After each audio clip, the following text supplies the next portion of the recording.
যে আমি এখানে যা দেখলাম আমাদের যেসব প্রজেক্টগুলো আছে আপনারা ঠিকভাবে করছেন, এর জন্য উনি সাধুবাদ দিয়েছেন। তো আমাদের একদিকে ইনফ্রাস্ট্রাকচার ডেভেলপমেন্ট, একদিকে চাকরি দেওয়া, আবার আত্মনির্ভর তৈরি করার জন্য যে ব্যবস্থা আমাদের সরকার বারবার চেষ্টা করছে, এবং এইগুলো নিয়ে কিন্তু আমাদের সরকারের যে কাজগুলো আছে যেভাবে করছে, আপনারা তো অনেক, যেটা আপনাদের সভাপতিজি বললেন এবং ট্রেজারার সাহেব বললেন, যে যারা অনেক উপরে থাকে তাদের কাছে অপেক্ষা অনেক বেশি থাকে, কিন্তু বুঝতে হবে অপেক্ষার সাথে সাথে লিমিটেশন কতটুকু আছে। আমাদের লিমিটেশন যা যা বললেন আপনারা, সব যদি আমি করি তাহলে তো হয়ে গেল, আর তো কোনো দরকারই নেই। আপনারা তো 100% স্যাচুরেশন পয়েন্ট চলে আসবে, কিন্তু ওই সিস্টেম বলতে হবে, এর মধ্যে যদি 2-4টা হয়ে যায় তো হয়ে গেল। আরে আমরা তো চাই 100%।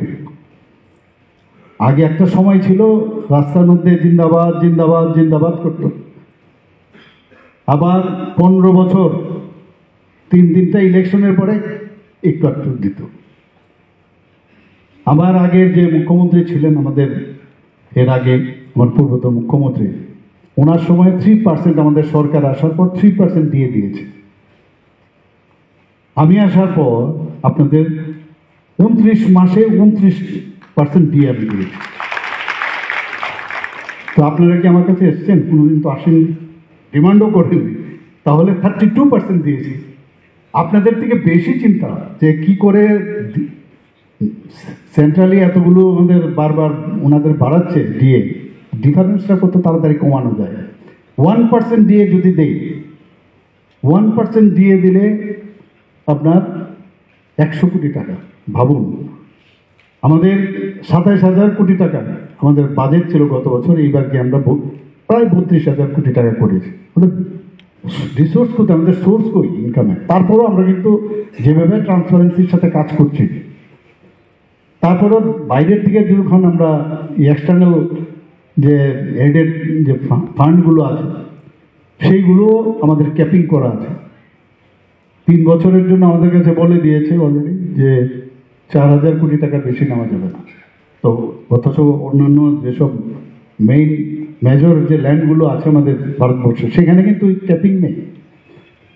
তারপরেও আমি আশাবাদী যে যার যাই আছে, যার সমস্যা আছে, এই সমস্যাগুলো রাজনৈতিকভাবে না করে সমস্যার যে বিষয়গুলো আছে নিশ্চয়ই আমরা এই বিষয়গুলো আমি দেখব এবং এগুলো করব।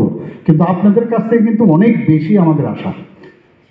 ভবিষ্যতের আপনারা কারিগর, আপনারা ইনভেস্ট করছেন, কিন্তু you are investing your energy, your talent, your education to the next generation.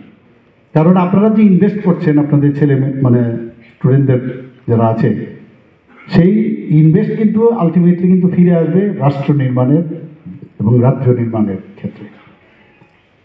যেখানে আপনাদের সম্মান বা আপনাদের কোনো অবস্থায় আলাদাভাবে মানে খাটো করে দেখার উপায় নেই।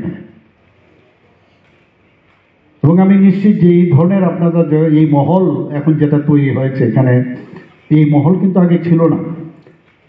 আগে একটা বিদেশি কালচার ত্রিপুরাতে আমরা দেখেছি, টিচারদের মধ্যে বেশি প্রকট ছিল সেটা। এখন আস্তে আস্তে করে, আর মানুষ তো পরিবর্তনশীল,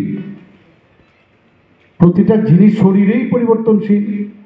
ছিলাম শিশু, হয়ে গেলাম বালক, বালকের পরে হলাম তারপরে যুবক, যুবকের পরে এখন প্রৌঢ়। এই যে শরীরের মধ্যেই পরিবর্তন, তাহলে যারা যে মানসিকতার লোক আছে এদের মধ্যে পরিবর্তন আসা উচিত। কারণ সেই অবস্থা সেরকম প্ল্যাটফর্মেই ছিল না। আমি নিশ্চিত যে এখনো বহু লোক এখন বুঝতে পারছে মাননীয় প্রধানমন্ত্রীজি যেভাবে দেশকে শক্তিশালী করছে, সেটা কেন তারা বুঝবে না। এখনো আমি শুনি যে